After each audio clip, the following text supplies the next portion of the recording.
el sentido de esta intervención nuestra es simplemente dar el marco general para presentar, como les decía, al calificado panel que nos acompaña. Por orden de exposición, vamos a decirles que el primero de ellos es el señor Fabio Bertranú, economista, director de la oficina de la OIT para el Cono Sur en América Latina. En segundo lugar se va a dirigir el profesor Rodolfo Porrini, que es director del Departamento de Historia Americana de la Facultad de Humanidades y Ciencias de la Educación de la Universidad de la República y debemos decir también que es nuestro profesor en el posgrado de Derecho del Trabajo en la asignatura de Historia del Movimiento Sindical en la Facultad de Derecho. En tercer lugar, va a intervenir el profesor Marco Supreviel, que también ha sido profesor en el posgrado de Derecho, pero él es doctor en Sociología, coordinador del área de Sociología del Trabajo de la Universidad de la República. Y por último, el cierre va a estar a cargo del profesor Juan Rayo Delgue, profesor titular de Derecho del Trabajo. En realidad, aquella cuestión iniciática que les decía de Emilio Frugoni como primer catedrático tuvo toda una continuidad en los profesores Américo Pla Rodríguez, Héctor Hugo Barbagelata, Óscar Hermídez Uriarte, hasta nuestros actuales catedráticos o profesores titulares. Así que sí. Bueno, muchas gracias, Hugo.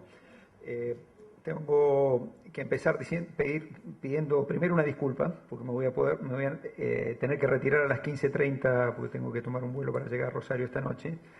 Y segundo, comunicarles una mala y una buena noticia. La mala noticia es que, no soy abogado, no soy jurista, no soy un especialista en la norma internacional del trabajo, entonces esto se liga con la buena noticia, que voy a hablar muy brevemente y voy a tratar de poner de relieve la importancia que tiene, sí, para la Organización Internacional del Trabajo, el tema en cuestión de este seminario y particularmente, como dije antes, la contribución que va a hacer este seminario, porque me parece que estamos un poco repitiendo la historia.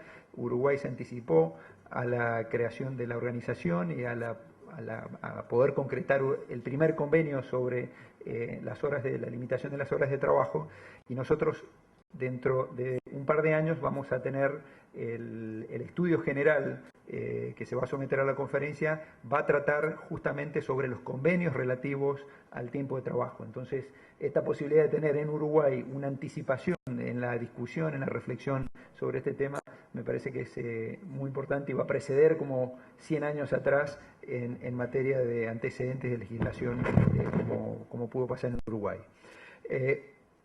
Las referencias históricas, y me alegro mucho de la presentación del presidente de la Cámara de Industria del Uruguay, lo mismo que la presentación que hicieron ayer, hicieron un excelente raconto de la importancia y de los orígenes de la organización y cómo está estrechamente vinculado a las demandas que tenían los trabajadores, pero también a la decisión política que tomaron distintos estados en impulsar una legislación que modernizara que introdujera y comenzara a modernizar las relaciones laborales y la posibilidad de respetar algunos derechos humanos que podemos decir esenciales o básicos. Entonces la posibilidad de tener un primer convenio que limitaba en este caso las horas de trabajo en la industria en 1919, que recién fue complementada esta legislación con el convenio 30 que limitaba las horas en el comercio y las oficinas justamente en el año también 1930, fueron un poco los que marcaron el inicio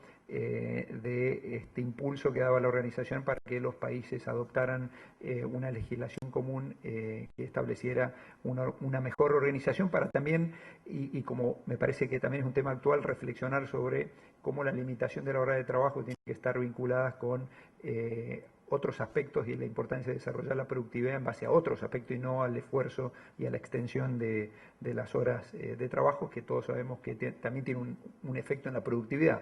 Entonces, la misma limitación, y esta es mi contribución más de la economía, la misma limitación de las horas de trabajo requiere que en la organización de la producción, la organización de la empresa, maximice también otras capacidades productivas que no están vinculados estrictamente con el excesivo uso de la fuerza de trabajo, sino una articulación de los distintos factores de la producción mucho más eficiente. La adopción de la jornada de 8 horas como norma figuró en aquel momento como una de las prioridades de la organización, reflejaba esta demanda, como decía anteriormente, de los sindicatos, pero también una fuerte iniciativa de los estados en introducir una regulación de las normas laborales y de la regulación laboral.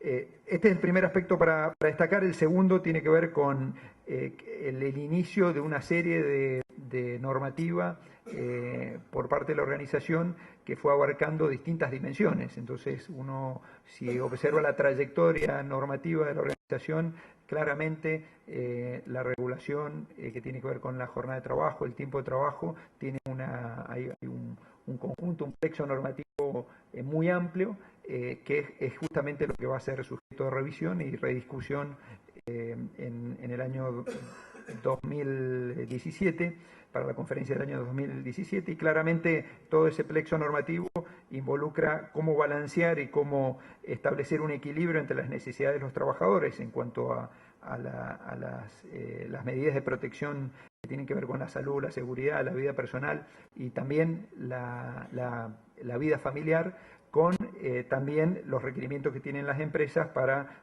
poder cumplir sus objetivos, digamos, productivos, ¿eh?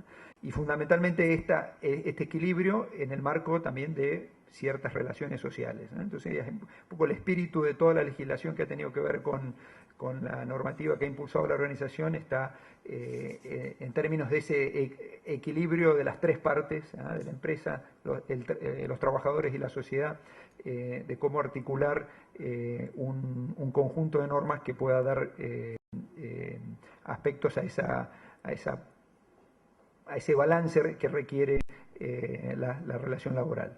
Y en este sentido hay toda una serie de normas y de recomendaciones que ha ido tomando la organización en aspectos que tienen que ver los límites a las horas de trabajo diarias, la duración máxima de los turnos, los periodos diarios de descanso mínimos, los límites relativos a las horas de trabajo semanales, los periodos mínimos de descanso semanal, el número máximo de turnos sucesivos, las pausas de descanso durante el día de trabajo, la promediación de las horas de trabajo sobre periodos multisemanales, incluidas las horas anualizadas, la recomendación 103, las vacaciones anuales pagadas, el convenio 132, la protección de los trabajadores nocturnos, el convenio 171, la igualdad de trato para los trabajadores a tiempo parcial, el ordenamiento de los empleos atípicos o precarios en relación también justamente al tiempo del trabajo, el logro de una flexibilidad equilibrada del tiempo de trabajo, el trabajo compartido y finalmente el diálogo social y la negociación colectiva sobre el tiempo de trabajo. O sea que en todos estos ámbitos hay una serie de convenios, recomendaciones, en las cuales ha trabajado durante estos 100 años la organización y más recientemente estos nuevos colectivos para los cuales se ha impulsado también normativa internacional, como puede ser el trabajo doméstico, los trabajadores en casa particular, donde incluso hay una norma que es mucho más amplia, comprensiva, que incluye todas las dimensiones, incluso también aspectos que tienen que ver con el tiempo de trabajo. Entonces, este tema está en el corazón del origen y del desarrollo de la organización. Y ahora quiero conectar con el último tema que tiene que ver con digamos, la necesidad de ver para adelante y la necesidad de reflexionar, y este ámbito me parece que puede hacer una contribución enorme, porque justamente, como les decía, el Consejo de Administración acaba de decidir que el estudio general va a tomar las distintas normas que tienen que ver con el tiempo de trabajo. Claramente hay va a haber una discusión de qué hacer con el convenio número 1, ¿no? Porque es un convenio emblemático, pero claro, estamos en un contexto económico y de balance y de relaciones muy distintos. Y esto también es importante vincularlo con algo que también mencioné ayer, que es la propuesta que ha hecho el director general para el centenario de la OIT en 2019, que tiene que ver con esta iniciativa El futuro del trabajo, que es tener ámbitos de reflexión y discusión en 4 ámbitos que reflejan claramente la discusión que vamos a tener hoy y lo que vamos a reflexionar estos próximos años está estrechamente vinculado con la organización de la producción y el trabajo y la regulación del tiempo, ¿no? Porque claramente desde el punto de vista conceptual, desde el punto de vista normativo, desde el punto de vista de la implementación de la norma, incluso desde el punto de vista de la medición del tiempo del trabajo hay unos desafíos enormes. Hoy tenemos problemas de capturar a través de los métodos tradicionales de los relevamientos estadísticos, de medir bien el tiempo de trabajo, ¿no? Estos cambios que ha habido en la organización de la producción, donde hay mucha gente que trabaja a distintas horas del día, con distintos elementos desde distintos lugares, haciendo teletrabajo. Entonces, si bien son segmentos más pequeños, más limitados, pero hay una tendencia creciente donde se ha ido diluyendo la posibilidad de establecer una hora de inicio y una hora de finalización de la jornada de trabajo. Entonces, incluso, como decía, desde el punto de vista del estadístico, estamos ante ese desafío de cómo medir mejor la jornada de trabajo. Y entonces, para cerrar, digamos, estas 4 áreas donde el director general nos ha invitado a tener conversatorios, uno tiene que ver, como decía, el trabajo y sociedad, o sea, cuál es la valoración que le damos al trabajo y la importancia que tiene justamente la delimitación o la complementariedad entre el trabajo y la vida familiar y la vida que nosotros hacemos en sociedad. El trabajo decente para todos, o sea, esta brecha permanente que vemos en la generación de puestos de trabajo y en los desafíos de identificar dónde se van a generar los trabajos en el futuro, dónde se están destruyendo empleos a partir de esa transformación productiva. O sea, y la pregunta, en estos lugares donde se va a desarrollar posibilidades de empleo, la economía del cuidado, los empleos verdes, bueno, cómo va a ser la organización del trabajo y la producción y la medición también y la regulación del tiempo de trabajo en esos segmentos. El tercer tiene que ver con esto que mencionaba antes, la organización de la producción y el trabajo y la irrupción de las nuevas tecnologías, las nuevas formas de organización de la producción a nivel global, con las cadenas de valor, donde hay más descentralización de la producción, hay en términos donde hay mucho para ganar en productividad y en complementariedad de la producción y del comercio, pero también hay ciertos riesgos que involucra la posible descentralización de la producción a ciertos países donde la mano de obra es más barata o donde hay menos regulación laboral o donde no se respetan los derechos laborales. Y finalmente el tema de la gobernanza del trabajo, que tiene que ver con no solamente la institucionalidad, está la norma, ¿no? Los 100 años que estamos celebrando, sino también las instituciones que involucra el desarrollo del marco de las relaciones laborales, esto que vamos a hablar probablemente en el transcurso del día, que es el desarrollo de la inspección laboral junto con otras instituciones, pero fundamentalmente la institución del diálogo social, o sea, cuál es el rol actual y futuro que tenemos para el diálogo social, si es la visión tradicional del diálogo o cómo tenemos que innovar para que el diálogo siga siendo un instrumento que nos permita viabilizar los cambios y tener armonía en esto que les mencionaba anteriormente, la necesidad de tener este equilibrio entre empresa y trabajadores y conjuntamente con la sociedad. Entonces, bueno, yo quería un poco destacar la importancia desde la oficina, desde el mundo de la organización de trabajo que estamos comprometidos con este tema y reconocer que el seminario puede ser una enorme contribución para este debate, no solamente en Uruguay, sino para el debate en la región y el debate que vamos a tener a nivel global, ¿eh? Muchas gracias a todos. Agradezco al Ministerio de Trabajo la invitación y ojalá que mirando el pasado desde el hoy, desde un enfoque histórico, en mi caso es uno de los tantos enfoques que puede haber, se pueda pensar futuros posibles, como a comienzos del siglo XX, un político uruguayo, José Valle Ordóñez, imaginó y se propuso crear un pequeño país modelo. Y además, aprovechando la circunstancia de que estar acompañado de mucha gente del ámbito del Ministerio del Trabajo, la importancia que podría tener estudiar y evaluar la historia de las instituciones estatales vinculadas a las relaciones laborales. Me matan si no trabajo, y si trabajo me matan. Ay, siempre me matan, dicen los versos iniciales de un texto, de una canción de Nicolás Guillén, que es cantada y cuya música es de Daniel Biglietti, y que bien podrían sentirla muchos trabajadores y trabajadoras de fines del siglo XIX, comienzo del XX, en Uruguay y en otros países del mundo.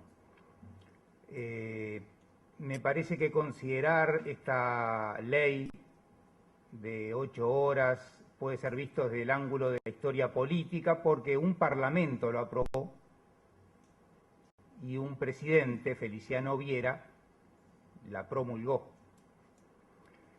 También desde la historia social, porque afectó a muchos trabajadores, no a todos, pero a muchos trabajadores, y otros tantos venían luchando para tratar de limitar la jornada, no tal vez de crear una ley, pero sí de limitar la jornada, y muchas sociedades de resistencia habían logrado eso que era un reclamo, transformarlo en realidad, a fines del siglo XIX y a comienzos del siglo XX. También desde la historia económica, porque afectó intereses inmediatos de los empleadores, de los patronos, aumentó la ocupación en un contexto de fuerte desocupación, redujo accidentes de trabajo. También desde la historia cultural, dio más tiempo a los asalariados para disfrutar, para estar con sus afectos, para luchar, tanto por mejoras como para eliminar la explotación. Y desde la historia de las ideas, lo que nos permite pensar en el rol del Estado como amortiguador, como integrador, también como un problema, visto desde el ángulo de algunos de los actores de esa época que consideraban que la intromisión del Estado no era permanente y pensaban que era mejor las relaciones obrero-patronales directas. Y para nuestros contemporáneos, desde este presente, considerar limitaciones y desafíos, o sea, en los nuevos contextos, algunos de los cuales ya se están planteando desde el comienzo de este seminario.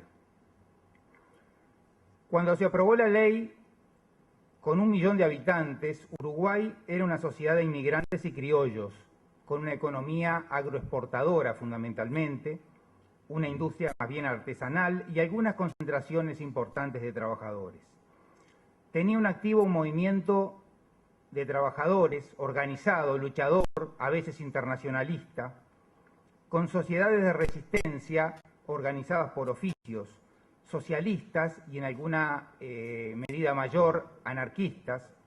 También había uniones gremiales católicas, ateneos culturales, círculos de estudio, una variada prensa gremial y obrerista, que reclamaba con huelgas, boicot, sabotaje, piquetes, y algunos de estos trabajadores levantaban el sueño de construir un mundo no capitalista, como querían algunos anarquistas de la Federación Obrera Regional Uruguaya, FORU, que proponían una federación libre de productores libres y cuestionaban el uso del tiempo que le dejaba el sistema del capital. Claro, estos eran algunos de los trabajadores de ese Uruguay del 1 millón de personas que había hacia 1908. La fuerte movilización gremial en 1905 ayudó a la creación de una importante organización federal, que fue esta que yo mencioné, la Federación Obrera Regional Uruguaya. En 1911, en un contexto político más favorable, la segunda presidencia de Valle, nuevas luchas confluyeron en la realización de la primera, lo que se considera la primera huelga general de los trabajadores en nuestro país, fundamentalmente fue en Montevideo y lugares del departamento de Canelones, habiendo también luego movilizaciones y organización en ciudades como Paysandú, Salto, Rocha, entre otras. Un país que se modernizaba política y culturalmente, con un gobierno reformista, fundamentalmente en la presidencia de José Valle y Ordóñez, en la segunda presidencia entre 1911 y marzo de 1915, inundaba el país con reformas estatizadoras y nacionalizadoras de empresas. En la economía intentó un modelo diversificado y cambiar el latifundio en el medio rural, algo que no pudo. Impulsó la educación en todos sus niveles, la reforma moral y en las costumbres, en la vida cotidiana, la legislación social y laboral, y en particular con la reorganización de la Oficina Nacional del Trabajo, que había sido creada en 1907. En 1911 le asignó nuevas tareas, entre ellas estudiar el costo de vida, informar de la oferta y la demanda laboral, hacer un censo obrero, publicar las leyes laborales nacionales y extranjeras, elaborar estadísticas que pretendieran dar un carácter científico, como decía en la época, a las futuras leyes obreras. Hacia 1913, 14 y 15, la economía sufría los efectos de una crisis económica que generó una importante desocupación, junto a las largas jornadas que sufrían los trabajadores de 12 y hasta 16 horas diarias, en ambientes nocivos por lo general en los lugares de trabajo. Con antecedentes desde 1903, con varios proyectos de ley de varios orígenes, católico, colorado, nacionalista, también específicamente vallista y con algunas iniciativas socialistas, el sistema político aprobó el 17 de noviembre de 1915 la Ley de 8 horas para industria y comercio, actividades del Estado y otras actividades, menos las rurales, cuya vigencia sería controlada por 25 inspectores, y en enero de 1916 se la reglamentó afinando ese mecanismo de puesta en funcionamiento de la ley. Los efectos inmediatos de aplicación de la ley fueron una mejora en la distribución del trabajo y aumento de la ocupación. Produjo la baja salarial en los casos en que las sociedades de resistencia eran débiles o no existían. Disminuyeron los accidentes de trabajo y aumentó la productividad. Los trabajadores también empezaron a disponer de más tiempo libre y además otro efecto indirecto, que fue un fortalecimiento del sistema al actuar de una forma integradora, mejorando la situación de amplios sectores de las clases trabajadoras, en particular urbanas. Bueno, hay todo un periodo posterior, pero como hay muy poquito tiempo, iba a hablar del periodo de gestación de un movimiento, de un sistema integrador de las relaciones laborales a partir de los consejos de salarios. Esto duró entre el 43 y el 68. Del 68 al 85 se interrumpió este modelo de integración social y componedor, y ante la crisis económica, social y política se reprimió la protesta y la movilización de las clases populares. Del 85 al 90 se reinstalaron los consejos de salario, y desde 2005 ocurrió un nuevo impulso a la legislación social y laboral. Se ampliaron los ámbitos de negociación tripartitos y hubo un intento de integración social, más difícil y más complejo que antes, en un marco que permitió un fortalecimiento de los debilitados sindicatos y el aumento masivo de la afiliación gremial en esos años. Bueno, voy a sintetizar un poco las ideas que tenía para plantear. Podíamos pensar en interpretaciones de por qué se aprobó esa ley y por qué había una necesidad de limitar la jornada laboral. Una de las interpretaciones entiende que fue respuesta a un reclamo o una presión desde abajo, desde las sociedades de resistencia de la época. Otro, que fue una concesión. Desde el Estado se otorga la legislación que se anticipa a las reivindicaciones y protestas obreras. Otra, que considera el rol positivo de ese reformismo al impulsar la ley de 8 horas en un contexto que era muy difícil para los trabajadores y sus organizaciones. Creo que hay que pensar en un triple movimiento. Por un lado es una respuesta al reclamo, o sea, una presión desde abajo. Por otra parte es una forma de contralor social desde el gobierno, y además es una acción ideológica basada en la cooperación de clases, que se expresaba también en otros niveles, en la educación, en el trabajo, en la vida cotidiana. Y una necesidad de trabajadores modernos. Ya no había que tener mayor capacitación, menos tiempo. Eso permitía también generar un aumento de la productividad. En cuanto a los significados, y ya voy terminando, me parece que aumenta la libertad, el tiempo libre para la realización personal, familiar y social. También ambienta una mejor sociedad y permite la convivencia social. Y en tercer lugar, considerando un contexto geográfico más amplio que el Uruguay, es posible pensar en una temprana experiencia de estado de bienestar, como ha sostenido el inglés Henry Finch, entre otros adelantos y experimentos políticos, sociales y culturales que se hacían en aquel momento y que ojalá se puedan seguir haciendo desde nuestro país. Quiero terminar con un pequeño fragmento de una organización social que había en 1875 en nuestro país, que dice así: el tiempo tan necesario para el descanso, la instrucción y el recreo le es quitado también, y siendo suficiente el trabajo de 6 u 8 horas, acá podría decir tal vez que menos hoy día, para producir lo que consume él y su familia, por efecto de la explotación a que está sujeto, debiendo producir también para los que viven sin hacer nada útil, tiene que trabajar de 12 a 18 horas diarias según el oficio y la localidad. Que sea pobre el que trabaje, que sea rico el parásito, que coma, que vista, habite y se instruya pésimamente el que crea y transforma la riqueza social. Que todo lo acapare y lo goce el que nada produce. Esto es injusto, esto es inicuo. Esto es una interpretación en 1875. Por supuesto que hay otras. El Estado que dio forma a ese sistema de relaciones laborales, empezando por la jornada de 8 horas, continuando con otro sistema de relaciones de integración social, como fueron los consejos de salarios, está ambientando otras posibilidades y otra riqueza en torno a esta dicotomía que puede presentar este texto. Pero como empecé con una canción, voy a terminar con otra de Rubén Olivera, que también es un llamado a pensar críticamente en nuestro pasado y nuestro futuro. Si es nuestro el 1 de mayo, los otros días ¿de quién son? ¿De quién son? Bueno, muchas gracias. Bueno, muchas gracias a los organizadores por haberme invitado. Yo quisiera partir de la idea de cierta idea. Yo creo que el mundo del trabajo fue evolucionando del mundo rural al mundo urbano, del mundo agrario al mundo industrial, digamos. Entre otras cosas, por eso importa tanto la revolución industrial. Fíjense en que la primera jornada de trabajo de la cual todavía hoy se mantiene la referencia es trabajar de sol a sol. Es en el siglo XIX donde aparece la idea de jornada vinculada a la hora, a las horas, a cantidad de horas, 16 horas, 14 horas, 12 horas, 10 horas, 8 horas. Pero solamente es posible pensar la jornada de trabajo en términos horarios con la generalización del reloj. Antes esto no era posible.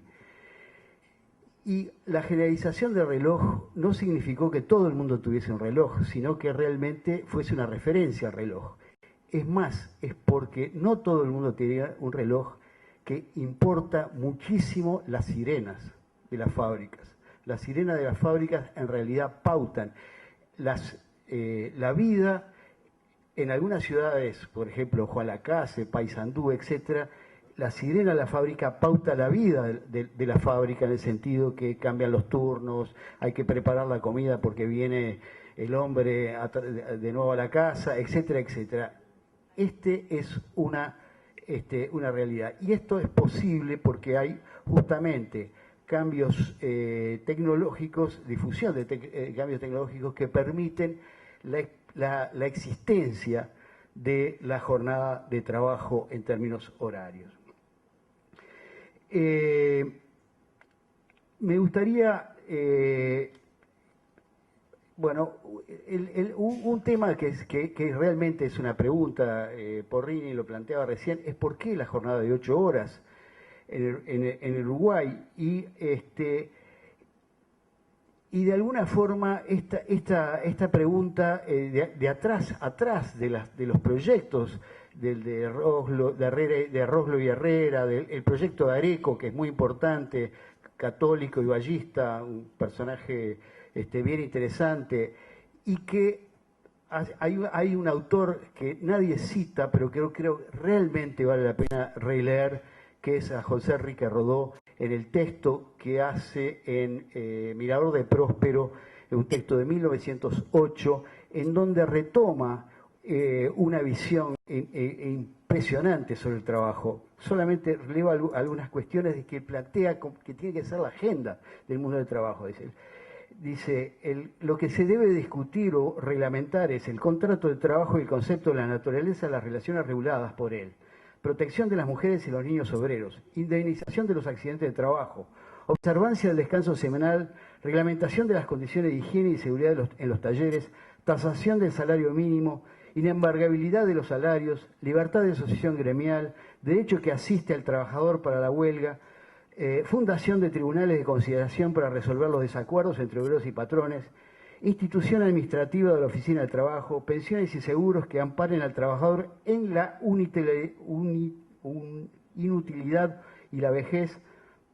Tales son los tópicos que abarca este nuevo organismo de legislación. Eso es de 1908. De alguna forma, yo quisiera que se entienda, digamos, el clima que ya se estaba viviendo en todo este periodo. Algunos, yo sigo cuidadoso mirando la perspectiva de Rodó, y que me parece es muy importante, es una perspectiva liberal. Rodó era liberal, pero antes de, sobre todo que es liberal, era un gran humanista. Él sostenía, y es el centro de su organización, de su argumentación, es que el individuo no puede desarrollar su personalidad si se le obliga a jornadas absolutamente agotadoras, etc. Esto me parece que es absolutamente central. Otro de los personajes que me parece que es de la época, que es absolutamente central, es Frugoni. Frugoni participó en la Comisión de Trabajo y tiene en los prolegómenos de la ley del 1915, tiene una larga participación en los debates con respecto a un conjunto de personas que, inclusive colorados, hay uno personalmente que lo he mirado con mucho rigor, que es Prando, porque fue el primer catedrático de sociología, y como sociólogo obviamente me interesa mucho, que tiene posiciones fuertemente individualistas, pero no en la lógica de Rodó, o sea, la lógica, digamos, humanista de la importancia del desarrollo de la personalidad, sino tiene una visión mucho más conservadora. Contra Frugoni, que yo no estoy seguro si ya esa época era marxista, pero sí era socialista, y de alguna forma la idea de clases sociales era uno de los centros de la organización de sus pensamientos. Ahora, todo este debate yo creo que no se puede entender, y es cierto que la jornada de trabajo se va reduciendo con el tiempo a partir de luchas obreras. Esto es absolutamente cierto. Pero también es cierto que y lo dice recientemente dos sociólogos, Luc Boltanski y Eve Chapello, en un gran libro que se llama El nuevo espíritu del capitalismo, que el capitalismo siempre ha tenido la capacidad de absorber a sus críticos. Y de alguna forma, toda la reducción de la jornada de trabajo, y particularmente cuando se llega a la ley de 8 horas, es en realidad hay un cambio, hay una adaptación del capitalismo y se pasa de la lógica de valorización del trabajo simple, es decir, y al ser trabajo simple, la agregación de trabajadores, por solo hecho de agregarlos, aumentaba el valor, a la idea de intensidad del trabajo, Y esto tiene que ver tanto con el desarrollo industrial, tanto con el desarrollo de las especializaciones y el trabajo, digamos, crecientemente especializado de los trabajadores. Nosotros no olvidemos, dentro de este contexto, es cierto, hay un conjunto de leyes que llegan, es cierto que la ley uruguaya es de 8 horas, hay una ley francesa que es muy importante, es de 1900, de 10 horas, que recién se empieza a aplicar en 1904, aunque el movimiento obrero francés en 1905 genera una de las grandes movilizaciones de la época en torno a la reducción a 8 horas. En paralelo, dentro de la cultura anglosajona, tanto Frugoni como Rodó mencionan mucho la experiencia de Australia y Nueva Zelanda, que de alguna forma llegan a las 8 horas, pero sin ley. Es decir, en la tradición anglosajona de los acuerdos,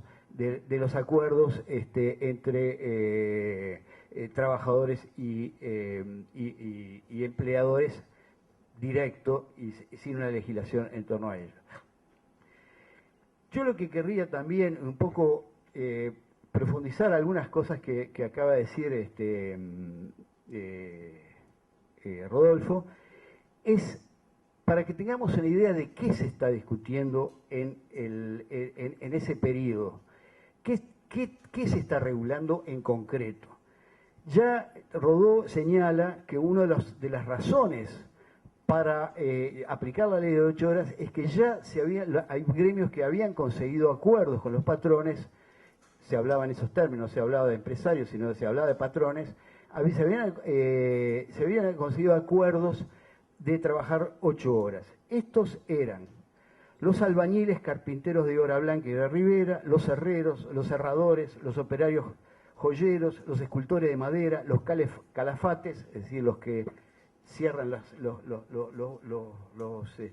botes, digamos, para que no entre agua, los azarraderos de ribera, los trabajadores del mármol, los ebanistas de taller, los cebadores de cigarrillo y de fósforos. Trabajaban 9 horas los talabarteros, los lustradores de muebles, los maleteros, los bauleros. Los bauleros en 1905 tienen un gran conflicto y pasan de jornada de 16 horas a estas 9 horas. Los aparadores de bota, los zapateros mecánicos, los operadores sastres. Los que trabajan 10 horas son los cortadores de sastres, los ebanistas de fábrica, los caleros. Los que trabajan 11 horas son los toneleros, aunque estos ya habían ganado un conflicto y habían dejado de regular sus jornadas por estación, los obreros de elaboración de papel. Los que trabajan 12 horas son los obreros de los molinos, y los que trabajan 16, 18 y aún más horas son los trabajadores de saladeros de carne. Esta es la situación en 1908. Si uno mira con cuidado, uno puede ver claramente una distribución. Por un lado, los que logran reducir su trabajo son los asalariados, pero de carácter artesanal. Y aquellos de trabajadores no calificados, de alguna forma las jornadas son notoriamente más largas. Pero a su vez, lo que importa que justamente estos trabajadores no calificados son aquellos trabajadores que están en los rubros de los frutos, lo que en esa época se llamaban los frutos del país, es decir, los saladeros, los textiles, las barracas de madera, de cueros, etcétera, etcétera. Esta es un poco la situación que se vive. Con la comisión de trabajo que trabaja, que es la que produce finalmente el proyecto de ley, me están cortando el tiempo, que produce este proyecto de ley, de alguna forma señala estos aspectos, pero de alguna forma señala la necesidad de esta reducción masiva de las 8 horas. El debate se instala si tiene que ser 8 horas rajatabla para todo el mundo, o el horario normal son 8 horas y tiene que haber una flexibilidad de hasta 3 horas más. Eso es lo que plantea, por ejemplo, Rodó. Yo quisiera, en la medida que sería muy interesante entrar en los debates que hubieron, y algunos debates que se tuvieron en torno a las 8 horas, yo creo que tienen actual vigencia. La regulación o no regulación, y hasta dónde regular. el problema del papel de la ley en la sociedad. Debe regular el mundo ya existente o tiene que proyectarse sobre un mundo futuro, etcétera, etcétera. Son todos debates que se dan en torno a la ley de 8 horas y que me parece que de alguna forma deberían ser retomados hoy en día. Pero lo que me parece más importante es preguntarnos hoy en día cuál es el papel de la ley de 8 horas, porque el trabajo ha cambiado sustancialmente, sustantivamente. Si 8 horas ¿por qué? Porque hoy en día la inversión que me da en muchos, no en todos lados, pero en muchos lugares, yo creo que estamos trabajando, muchas veces estamos trabajando en nuestras casas, qué sé yo, tenemos 8 horas de oficina, pero nos llevamos a nuestras casas los problemas, cómo resolver problemas, etcétera, etcétera. Sistemáticamente estamos incorporando trabajo fuera de la jornada de 8 horas. La primera aclaración, nosotros aquí no estamos celebrando un recordatorio, una vieja batalla, la ley de Chapelier. Hoy celebramos 100 años de una ley absolutamente viva, una ley enérgica, una ley a veces golpeada, pero una ley vigente al fin. Por mi suerte, en los últimos 3 años debo haber hecho 3 o 4 consultas sobre el texto de la ley 5.350, lo cual significa los problemas que plantea, por ejemplo, en el sector del horario de los servicios. 2 consideraciones iniciales, 2 consideraciones, si se quiere, teóricas y prácticas. La primera, el tiempo y el contrato del trabajo, ¿no?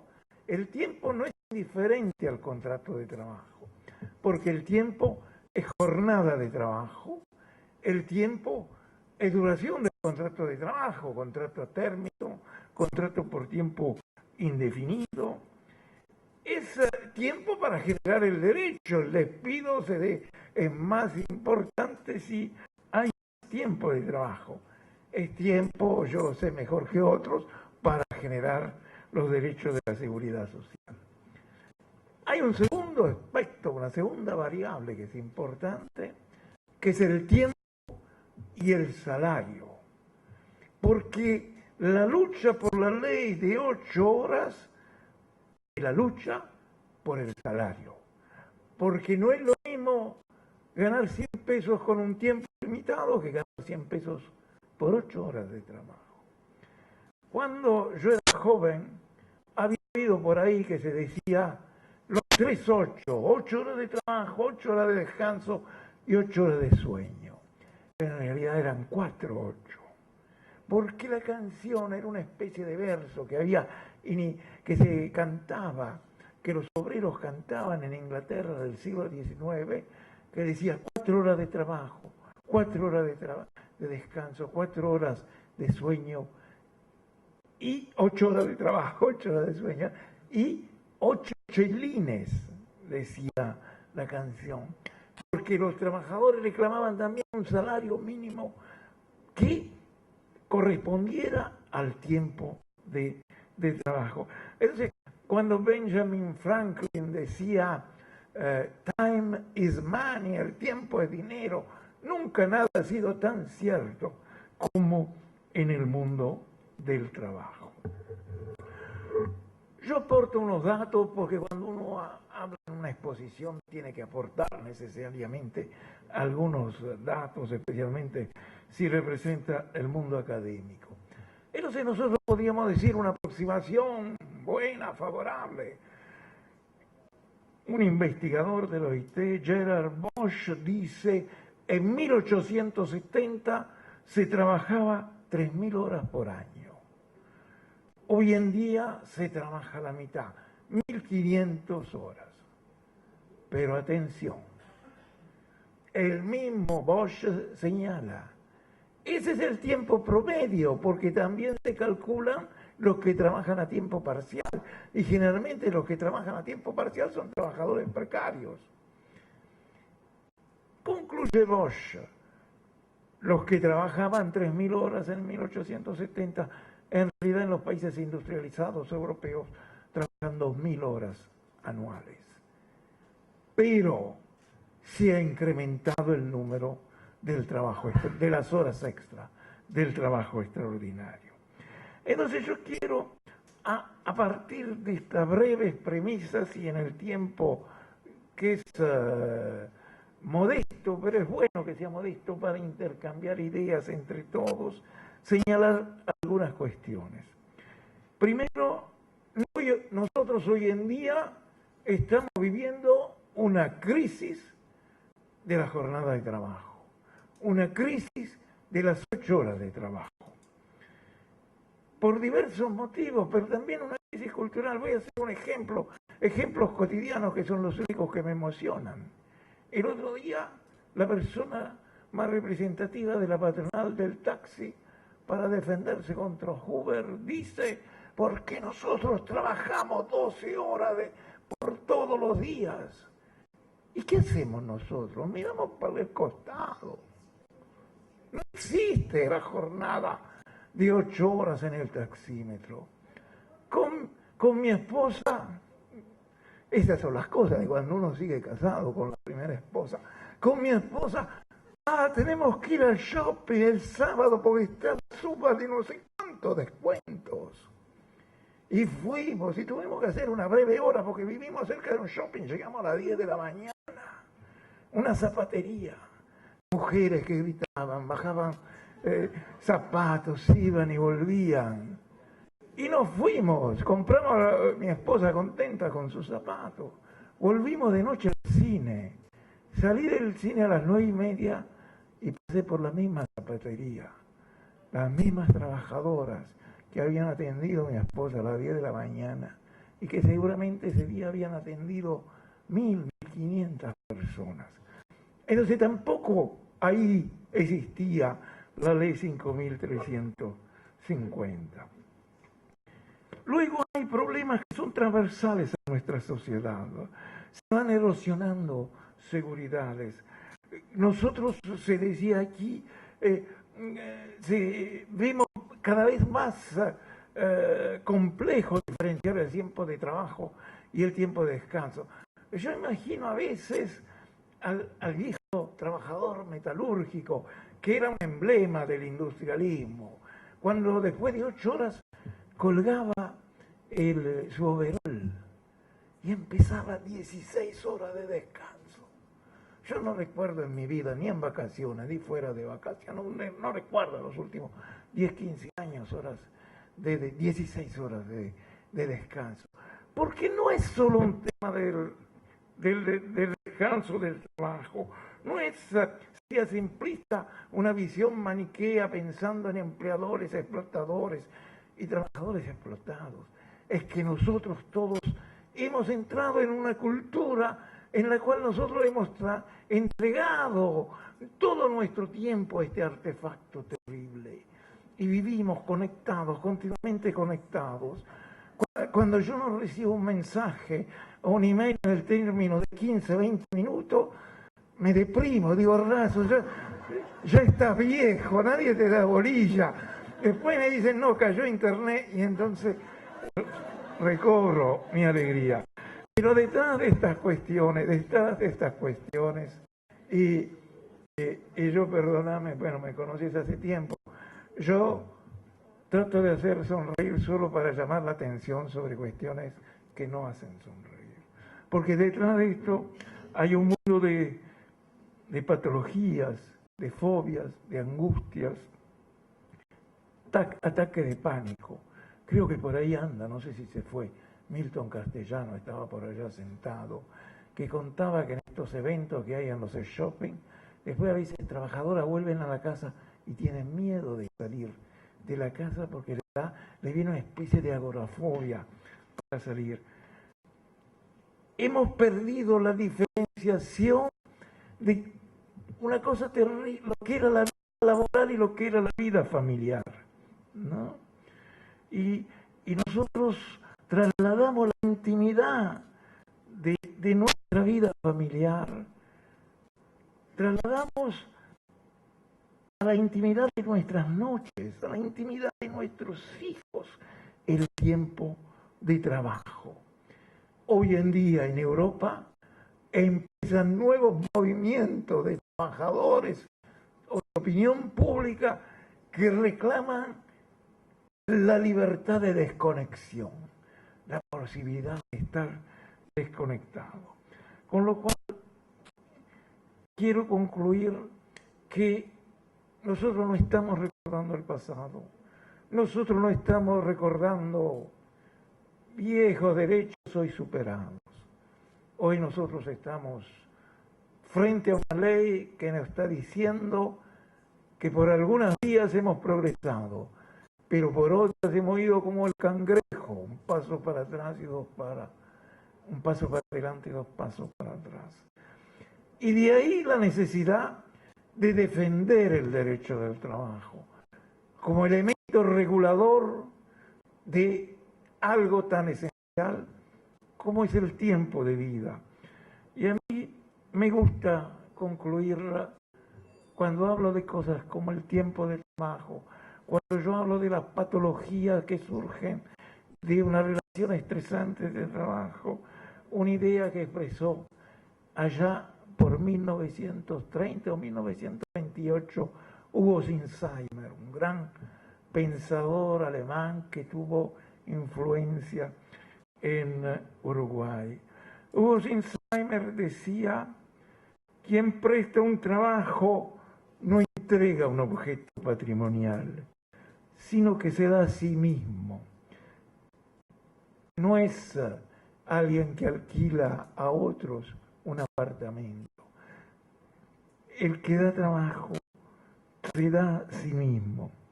El trabajo es, en definitiva, el hombre mismo en su cuerpo y su espíritu. Gracias.